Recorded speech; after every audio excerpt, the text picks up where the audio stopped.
Hey everybody, welcome to the second edition of Two Fools and Fantasy Football. My name is Tyler. I am a huge fool that is not even close to being cool Greer. And this is Marty McReynolds, aka Party Marty. I am a fool, but I am cool. and you like to party, so it's like a great combination. Yeah. So That's what I do. all right, cool. We're going to give you lots of great information today. We're going to talk about the yak leaders in the NFL. We are going to give you the top 5 red zone scoring offenses and also the bottom 5, and that is just based off of how many touchdowns. We are not doing any field goals in there whatsoever. So only the good stuff. So only the stuff that gets you 6 points. Also, the last topic we're going to talk about, we're going to give you the top 5 and the bottom 5 is opponents passing yards versus the D. So when the offense is on the field going against the D, we're going to let you know what percentage of the points the offense gets against the passing yards and against the rushing yards. So that's really great information to have. There's some great numbers in there. So first off, we're going to talk about the yak yards. So I'm going to start it off here. At number 20, from the great Northwest, we have one of the, as I call them, Seattle Super Seahawks. It's Chris Carson, the running back for him. Chris Carson's had a wonderful year so far. His yakker this year so far is 122 yards. So he's number 20 and starts us off. Marty, give us number 19. Number 19, the rookie, first rookie on the list, the Clydesdale out of KC, Clydes Edwards-Helaire, coming out at 123 yards after contact, having an awesome rookie year. Yep, he's been a big part of that offense. He's still going to be a big part even after the Bell signing. There's no doubt about it. On numbers 18 and 17, it's actually a tie. We have a two-way tie here. The first one on the list is somebody who had a great week a couple weeks ago. We all remember that. Rex Burkhead from New England. He's had 126 yards after contact. He's done a great job in that aspect. He carried the running game a couple weeks ago, and they literally had nobody there. And also, number 17, tied for number 17, this is our second rookie, Justin Jefferson out of Minnesota. He's their number 2. He's been a great find for them so far. He was a little slow on the start, but now he's picking everything back up. Marty, give us number 16. Driving out to Mile High City, the tight end, Noah Fant of Denver, 127 coming in. That's right. Having no effect on the soft there up in Denver. Tyler, give us number 15. Yeah, no sophomore slump for that guy right there. Number 15 is one of the guys with a nice star on his hat, because that's what he is. And Amari Cooper, he is a superstar. There's no doubt about that. He comes in number 15 from the Lone Star State known as Texas with 137 yards after contact. Marty, number 14. Number 14, we're going out to the AFC West from the Las Vegas Raiders. Tight end Darren Waller coming in at 142 this week. That's definitely John Gruden's boy. Everybody knows who that is. That dude's a stud. If you don't know his story, he's got a really cool story coming back from all of the stuff that he's doing to be a superstar in the NFL. So really cool guy. Okay, number 13, staying in the AFC West, staying at the same position, unbelievable, is somebody who we're all very familiar with, somebody who is Mr. Consistency, Travis Kelce. Kelce has 143 yak yards this year, so I mean, no surprise to him. He's a stud. He runs over people. I mean, if you're in his way, you won't be. So that's just basically how he rolls. Marty, give us number 12. And one thing about Travis Kelce, he's had 2 24-point games this year already. There's only 5 games into the season, so I probably venture to guess after the end of the season he'll have 5 or 6 24-point games. But coming in number 12, it is the next coming of Megatron, coming from the Emerald City, Seattle, DK Metcalf. The dude is a beast. Coming in at 144. He took that team on its back last week when they beat Miami. Or sorry, Minnesota. Well, you get the M right and the I, so we're good. I did get that right. Yeah. I mean, you got 2 right and 3 wrong. It's not a big deal. So, but yeah, no, DK Metcalf is the second guy in style on this list. Looking at what he's done so far in his short year and a half of the NFL, it's hard to believe he was in the second round. It's unbelievable how everybody just missed on him. So if they do one redo, that would be him. He's been incredible. Number 11 this year, we're going to stay on the West Coast. In my opinion, not the best coast, but You know what happens. This little man, he resides in LA. Watch out. So he might think that's the best coast. I don't know. I'll have to ask him personally whenever we talk to him.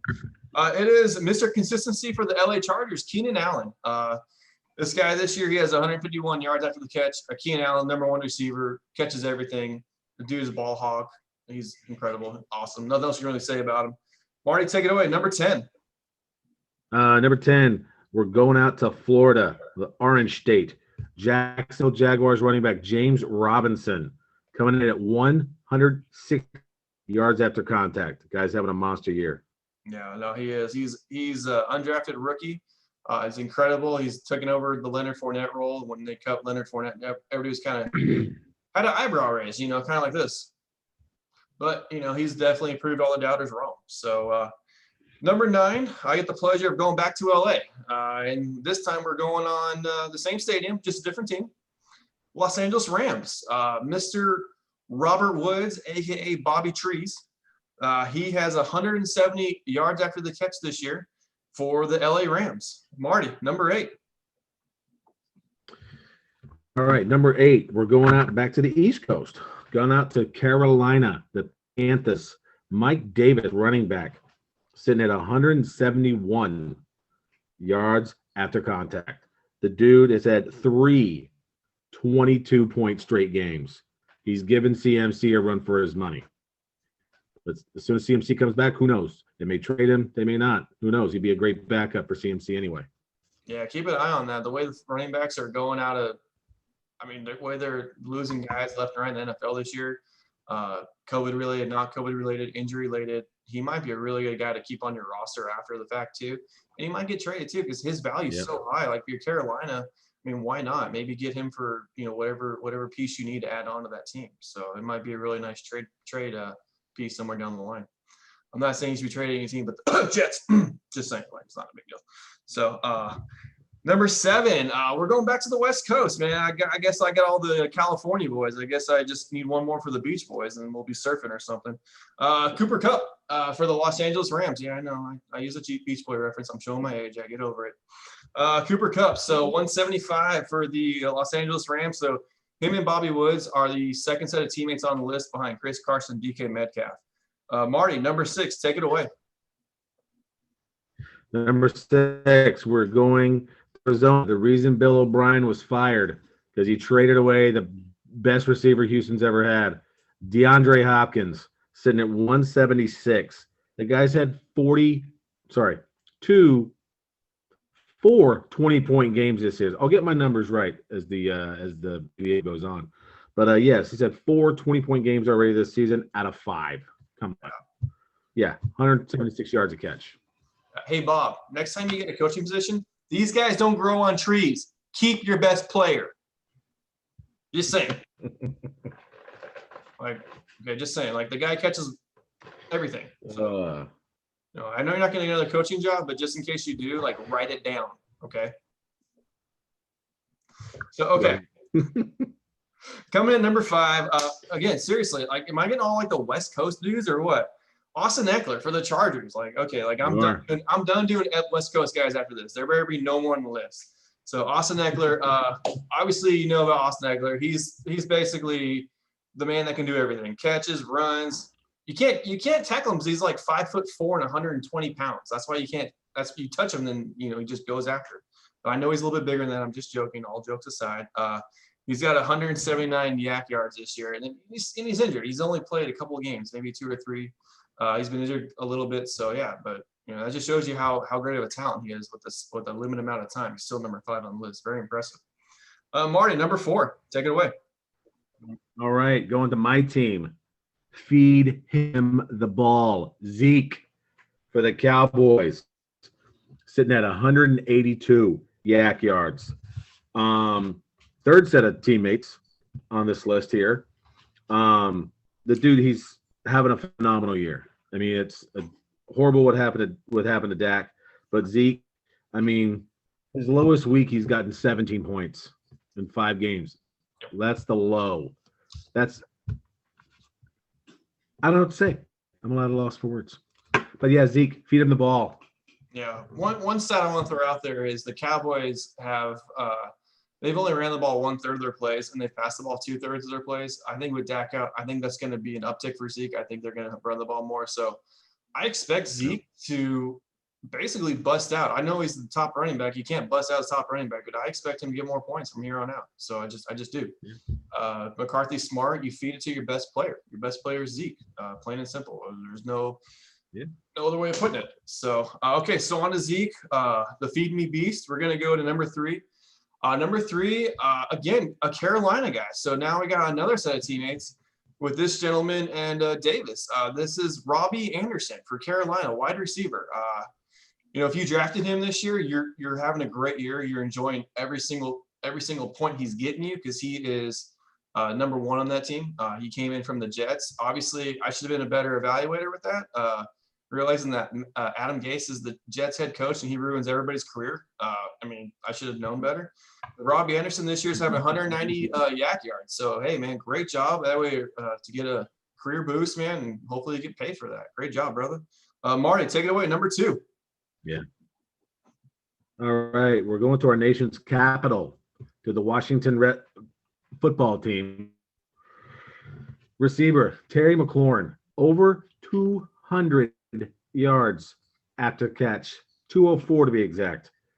Guy's having a monster year. Too bad none of the other teammates on his team know how to play. But yeah, the kid's phenomenal. So not much more to say about that guy. Oh, they got guys that can play, but they're on the other side of the ball.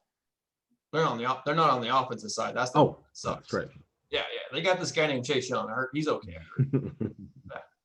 So okay, and then the number who? Chase Young. He's pretty good. No. Yeah, he's all right. Sorry. Yeah. Number 99. Yeah, the guy is going to be a sack master. Yeah, no big deal. Okay, and then number 1 guy in the league right now. No surprise, this guy's carrying the offense. He is the Saints. AK-41, Alvin Kamara. The dude does it all. He catches, he runs. I'm pretty sure he does like 20 push-ups on the sideline when he's not playing, knowing him. But he's got 309 yak yards. He leads the league by over 100 yak yards. And then for fantasy purposes, as we break this down, 309 yards after contact, that's 31 points basically that he's had in 4 weeks. So we break that down, that's 7.5 points extra per week he's getting you just after yards on contact. So, just that stat alone, that's going to make you a league winner. So if you drafted him in the first round, man, hats off to you. You did a great job. If they did a redraft right now, I'm pretty sure 99.99999 people are taking AK-41 with the first pick overall. So just how it is. Yeah. The dude's been a stud so far this year. And they have a bye week this week, which is kind of disappointing. But you basically got him the rest of the fantasy season. So sit back and enjoy the AK-41 ride. So. Okay, now we're going to switch gears. He's actually leading the league. He's actually in the league in points, total fantasy points at 147. Yep. Already. He's almost getting 30 points a game. Yep. It's insane. Yep, and the yak yards have everything to do with it. So, that's a correlation right there. Boom. That's all you need to know. So, okay, so now we're moving on to the next topic here. So we're going to give you the top 5 offenses that score in the red zone. And the bottom 5. So with the top 5 offenses, these are the ones that from the 20-yard line in, punching in consistently all the time. So we're going to give you the top 5 first. Marty, go ahead and give us number 5. Lead us off. Number 5. I don't have my percentages on here for this, but it's Cleveland coming at number 5. I think they're around in the 70% range. Yep. So when they get in the red zone, they punch it in. So it's a shame that Chubb went down, but the 2-headed beast of Kareem Hunt and Nick Chubb, they're both in there. You ain't stopping nobody. Yeah, that's a great point. Kareem Hunt coming back this year, signing a 3-year deal with the Browns, locking him in is a great job. Is a great signing. Their percentage is 74%. So 3 out of every 4 times they're in the red zone, they're scoring. And it's because they're juggernaut. It's just because they run the ball. They're just bullying people. They're just putting it down their throat, basically. And that's what they do. And it helps when you have 2 very talented receivers and Odell Beckham and Juice. And also people forget about Austin Hooper. They signed him too. And he's a great red zone tight end too as well. He had, I believe, 10 touchdowns last year with Atlanta, if I remember correctly. But just having all those weapons for Baker, it's very easy to see why they're up so high. Number 4 on the list, another team that's very easy to see why. We already mentioned them once in the previous top 20 Yaks, is the Kirk Cousins-led Minnesota Vikings. They are at 76%. It's very easy to see why. They have the number 2 running back in all of fantasy, and Dalvin Cook, and he's cooking this year. I mean, he's unbelievable. Unfortunately, he's going down, but their backup is just going to rock it this week, anyways. He's just like him. I mean, he's a top 15 play easy, so they're not going to lose anything there. They have the number 1 receiver in all of fantasy, and Adam Thielen. The dude catches everything. Anything in the touchdown is his, basically. And then look for Irv Smith Jr., I believe. I'm drawing a blank, but yeah, the tight end, the younger guy who they just drafted a couple years ago. He's a stud in the red zone. And also look for Justin Jefferson to get better. And I mean, it's scary because they're just getting better and better in Minnesota. They're only at 76%. All right, number 3 on the list. Marty, take it away. Going out to the hot state, hot Arizona, coming in at 81%. When they get in the red zone, it's the Kyler Murray show. Yep. I mean, he's got D-Hop in there. He's got Christian Kirk. He's got the legend, Larry Fitz, who catches anything too. Guy can still do it as long as he has been doing it. So they get in the end zone, it's a Kyler Murray on a sweep, and it's golden. So yeah. Yep. You just can't stop that kid. He's the best. No, he's incredible. Like, a lot of people were saying, like, he's going to be this year Lamar's Jackson. It's hard to disagree. We've seen the results so far.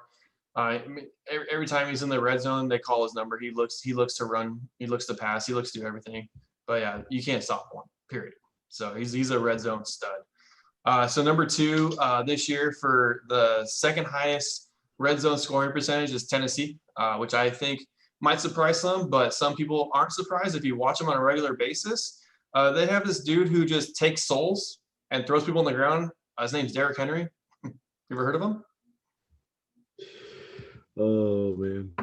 So, yeah, number 2 too. I mean, I don't know anybody who volunteers to tackle that guy. I'm just saying, like, I don't even think like defensive linemen want to touch him. Like, he's just gonna run you over. In case you didn't see what he just did against Buffalo the other day.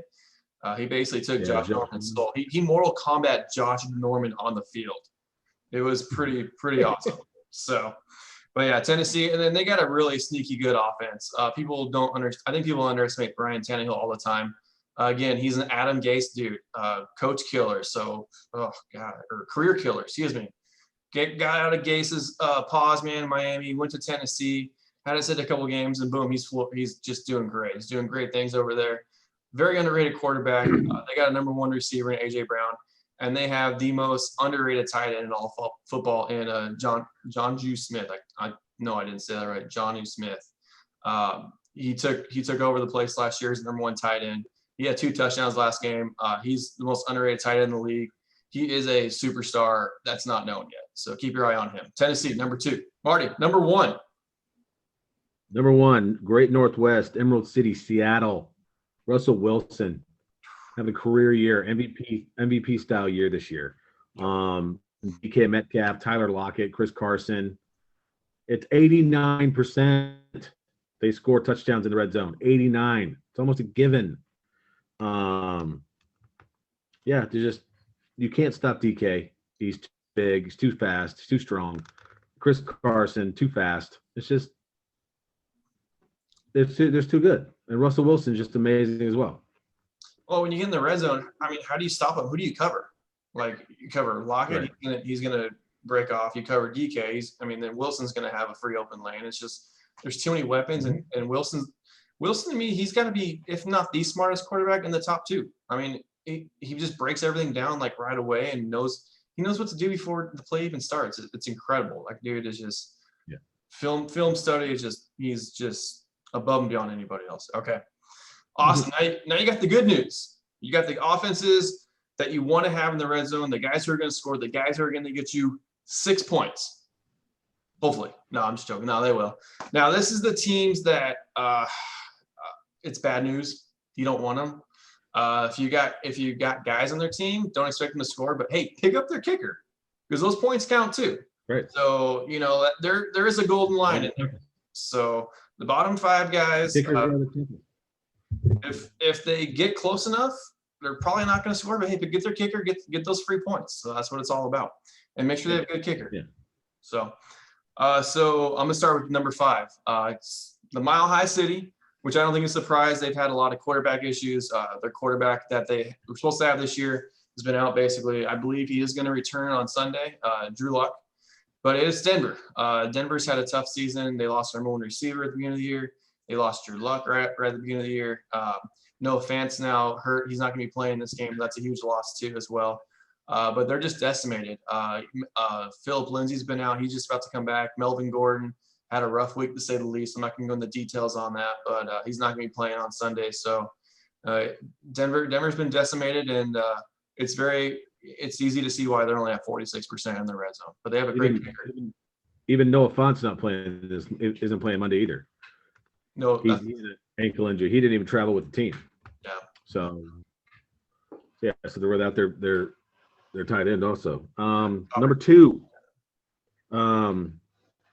Indianapolis Colts, Phillip Rivers.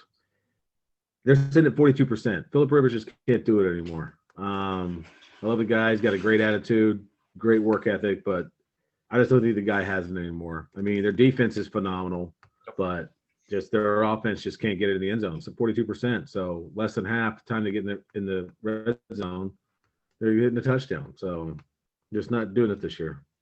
Yeah, and Indianapolis, they haven't lost any weapons like Denver has. So I mean, there's really no excuse. They drafted Jonathan Taylor, who's supposed to be a top running back. I personally like to see Jonathan Taylor play more. I think he's kind of getting a little bit shafted here. I don't know why they're doing a rotation. I think that's part of the problem. Phillip Rivers even said, have Taylor play more. So, if the quarterback says it, you need to play him more. I mean, it's just like Aaron Rodgers 3 years ago for Aaron Jones. Like, he was vouching for him for McCarthy. Like, McCarthy, put Jones in. And McCarthy finally did after, listening for Rodgers, for, I don't know, what was 15 years. He finally did it.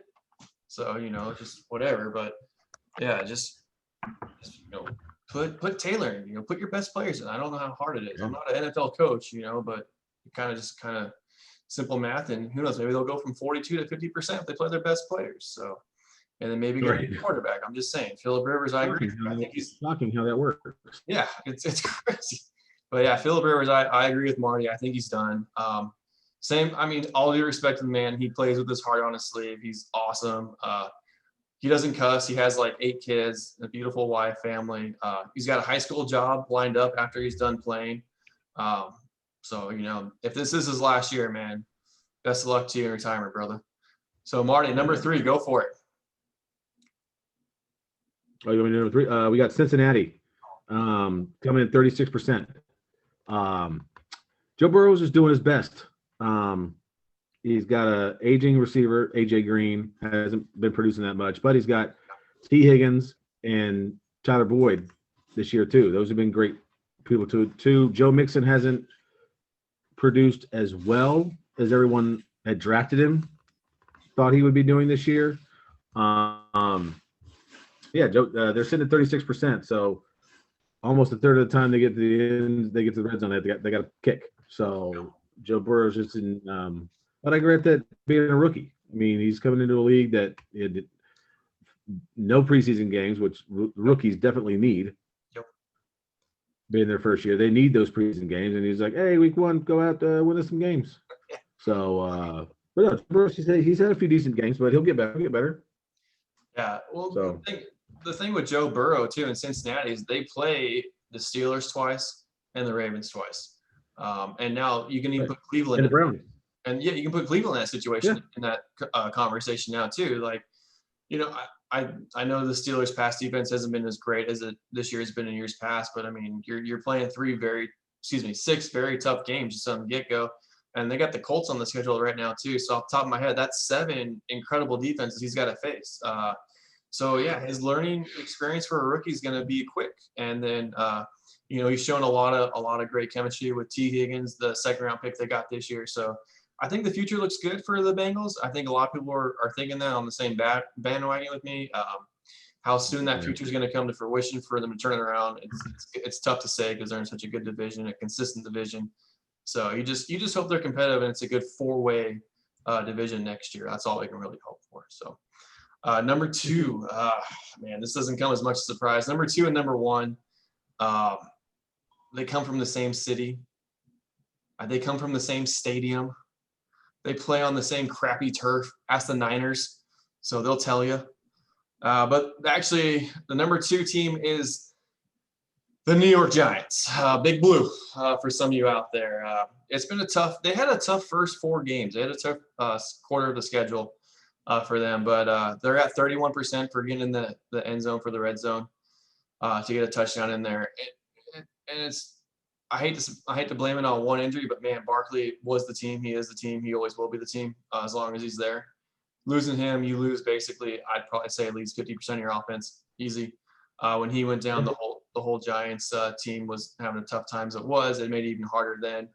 So just, this year is going to be tough for the Giants to do. They got a couple nice receivers with Darius Slayton, Golden Tate. He's a little past his prime, but he's okay. And Evan Ingram, he just doesn't do a whole lot for me either. But there are guys there that can catch the ball, and Evan Ingram's got a little talent, but he just never stays healthy, so it's really hard. And then they still have problems with the offensive line. Danny Dimes is fumbling the ball like twice a game or something like outrageous. He's fumbling or intercepting in every game at least twice, I believe. It's the clapper, Big Red. The clapper. Oh, is that what the issue is? Yeah, great hire, New York. Oh, yeah, good, yeah. Okay, and now number 1. So there's not much mystery left on this one. So they are right now the worst coach team in all of the NFL. They have the worst head coach. I don't understand how this guy has a job. I never have. If this guy's not fired by this week, I am seriously going to write a handwritten letter in cursive to the CEO of the New York Jets and ask him why. And I'm going to put a concerned football fan. I'm not even going to put my name. I'm going to put a concerned football fan. I'm going to put the entire community of fantasy football. That's what I'm put on there. So it's brutal. I'm not even a Jets fan. I just want to know why this guy still has a job. Yeah, I can't stand the Jets. I hate the Jets. Like everything I hated the Jets when they drafted Mark Butt Fumble Sanchez. That's how long I've hated them for. So, okay. So just kind of give you an idea on there. So the Butt Fumble was the greatest play of all time. But we'll get back on topic here. So they are bottom 5. They're the last one at 25%. So every time they get the ball in the red zone, every 4 times they score 1 touchdown. Doesn't surprise me. Le'Veon Bell, their best player, they just cut. He wasn't even healthy for the whole year. Their only weapon they have is Jamison Crowder. Sam Darnold literally sees ghosts on the field, like he said last year. I still think he does because he's got nobody protecting him, nobody do anything. He's got no weapons. The dude's literally out on Staten Island over there. It's freaking brutal. So yeah, I don't know if that's the right island, but that was the closest one to New York. That's all. You're good. Am I good? Oh, hey. Yeah, you're good. Well, drop some knowledge on you. Didn't realize I was right. That doesn't happen very often. So, all right. And so now the last thing we're going to talk about is opponents' passing yards percentage against the D. So what we're going to talk about here is these numbers we're giving you is how much of the percentage of offense is gained against the particular defense. So like, for example, like the number 1 team who for passing yards through the air that it's gained on upon the defense is Tampa Bay. It's at 80%. So basically 80% of the yards that is gained on Tampa Bay is through the air. And so what's left over is 20%. So 20% of the yards that's gained on the Tampa Bay's defense is rushing from the opposing offense on the field. So that's how this breaks down. Just kind of give you a nice simple formula for that one. So, all right, so we're going to break this down. So we're actually going to do this backwards of what we did there. We're going to give you the bottom 5 first. So we're going to give you the bottom feeders. So the last one on here, the number 5 is Dallas, is the Dallas Cowboys. So every time that Dallas' defense is on the field, 62% of the opponent's yards come through the air. So that leaves, I believe, another 38% comes on the ground for Dallas. So it's a very, very well balanced opponent's team on the field when Dallas is when Dallas is on defense. So if you play Dallas, so for example, you have Arizona. On average, they're going to get 62% of the yards through the air and another 38 on the ground against Dallas this week. So that's how that breaks down. Defense is trash. What? The defense is trash. They're my team. I know. They even went on record and said they don't even play that hard. Like, dude, okay, cool. Like, I wish I could go to my job but not work hard. and still get paid like $1 million. Yeah, okay, cool beans. Right. Not jealous. I am though. Yeah. Okay, Marty, take it away, brother. Coming number 4, we have Cincinnati, 59%. Almost half, 60-40 on passing and rushing. So they're back. Defensive backs. They're good. They're just not that good. So, and then it's actually funny because there's actually 3 tied at 59%. Yep. The Bengals, Kansas City, and Houston. They're all tied at 59%. So, all AFC. Your best bet, all of AFC teams, too. It's weird. Go figure. So your best bet is to you choose pass or run against those guys. You're going to get yards. So, yeah. Well, the bottom 5 is great because if you realize that who the bottom 5 are, you're going to get yards. I mean, it doesn't matter. Like, whoever the offense on the field, they're going to get yards. That's what it's all about. And the number one on this list is Detroit at 58%. So 58% of the yards that are given up are passing, and the other 42 is on the ground. That's not a surprise because Detroit, I believe, is giving up like almost 170 yards on the ground per game, which is just crazy. So they brought in this dude. I shouldn't say dude. He's got a sweet beard. They brought this guy in from New England, the Patriots, who under the Belichick tree, who's supposed to be this defensive guru, rocket science, apparently doesn't translate it as a head coach. So they got a couple issues on defense, and he was supposed to fix them. And it's been 3 or 4 years now, and I don't think he's fixed anything. So 2 years. I think it's his second or third year. I think it's 3. I'm not 100% sure. I think he's on his third. Yeah. Year 3, but it's the Detroit Lions. It's like, I mean, they're one of those teams that, like, if they get to 500, you're happy for them. It's kind of like it's like a mediocre thing. It's like you expect them to be that way. You don't expect them to be 10-6 or 11-5. And if you do, like, the last time they're in the playoffs, I remember is like Herman Moore was their quarterback. So I mean, like, dude, like, yeah, you don't expect a whole lot of them. And they got ousted. They got destroyed in the first round. So I mean, go Lions. So. Anyways, now we're going to give you the top 5 here. So coming at number 5 is Atlanta. So 75% of the yards that the opponent gains is through the air for Atlanta. No surprise there. Atlanta's given up almost over 300 yards a game passing. I believe it's about 335. I mean, everybody passes on Atlanta. Everybody scores on Atlanta. If you have any receiver, any quarterback this week, I believe they're playing Minnesota, if I remember correctly. Play them all. Playing with confidence, man. They're gonna crush it. They're gonna get you tons of yards. Don't always count on the touchdowns. I know a lot of people say, "Oh, they're giving up 3 touchdowns per game," or blah blah blah blah. But we want to make sure you understand that you're not chasing touchdowns. We're chasing yards here. So get your wide receivers in, get your quarterback in, get Kirk Cousins in, chase those yards. You're gonna get those yards. You're not gonna be chasing them this week, and then they're gonna get you some touchdowns here and there. So you're gonna be in really good shape if you play Atlanta. Yeah. Number 4, we got Cleveland, the old Browns, dog pound, 77%. Yep. So my suggestion is to start Big Ben this week. Yeah. He's going to be throwing to Juju, the new Claypool, not Claymore. It could be Claymore. And the old veteran tight end, Ebron. Yep. Kid has some good games. Just probably have a good game this week too. 77% through the air. Yep. No brainer. Yeah, he's definitely a sleeper this week on the list. He's on a lot of radars this week. He's getting He's gonna pick up a ton this week. I can't blame him. He's got a high ceiling. I picked him up on a bunch of my teams. I got him in I picked him up at least 3 or 4 of my teams this week too. So it's a good pickup. Me personally, I dropped Higby on a lot of my teams. I drafted him. It was a mistake, and I just picked up Ebron this week. And I mean, you can stream tight ends. That's not an issue whatsoever. So not everybody can have a Kelsey or Kittle or Andrews. So I mean, it's a luxury to have that. So okay, number 3. Unfortunately, this team's on a bye week this week, so it really is not going to make too much of a difference. But it is Seattle at 79%. Seattle's given up an astronomical 370 yards in the air per game. and the rest are good up on the ground. So that's almost 80%. So they're right up there with everybody. So 4/5 of the offense that's gained on Seattle is through the air. So when they come back next week off their bye, whoever they're playing, play with confidence, start all of them, receivers, quarterbacks, offensive coordinators, if they throw the offensive coordinator in there, whatever. So yeah, start them all.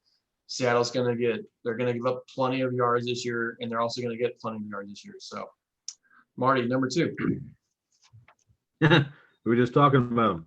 Pittsburgh, 79% as well. So, like I just said, start Big Ben and Juju and Claypool. Yep. Start Baker Mayfield. Start OBJ. Start Landry. Yep. Start those guys. Yep. I think there'll probably be 900 yards passing in this game on Sunday. You say 9,000 or 900? 900. 900. Okay, I was just say 9,000. It wouldn't surprise me. You are a fool. Yeah. 900 yards passing in this game combined. Wow, that's a pretty big prediction, man. Yeah. So all right. We already talked about him. Tyler, number 1. Okay, number 1. So the opponent who gets the most passing yards against any defense for the percentage is Tampa Bay. I know we kind of went over them for the example, but Tampa Bay this year is stout on the ground. 20% of the opponent's offense, they get on the ground. They're giving up less than 60 yards a game. They're giving up 59 yards a game, which is incredible. They did just lose Villa to a broken leg, so we'll see how that affects the running game for the other team. But I don't think it's going to have a huge impact. Their front seven is still very stout, very good.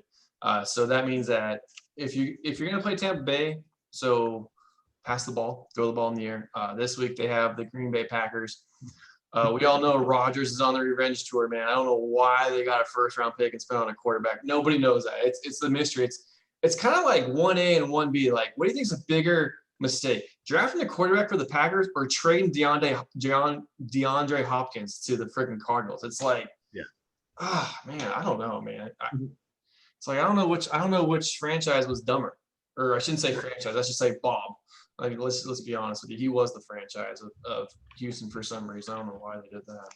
So, but anyways, so the 4 teams that are on a bye this week is Seattle, New Orleans, the LA Chargers, and the Las Vegas Raiders. So we hope you all enjoyed this video. Please like, share it with everybody you know. Add us, subscribe us, man. We appreciate it. I hope you got some good information from this. Like I said, we love doing this. We enjoy giving you information. We love giving you stats, facts, and everything else in between. So we hope you learned something. We hope you gained some knowledge. So I'm Tyler Greer, and I am a fool that's not very cool. And I'm Marty. Make sure to hit that bell icon to get notified of all our new videos we post up. And once again, any and all comments are welcome, good, bad, indifferent. Please comment. This, so we're just trying to get going. So. Tell us how bad we suck. We appreciate it. We're going to embrace the suck. Oh, yeah. Definitely. All day. All right. And if we suck, we'll suck more. What? No. All right, guys. Thank you all for joining us. All right. Hey, have a good night, everybody. Thank you.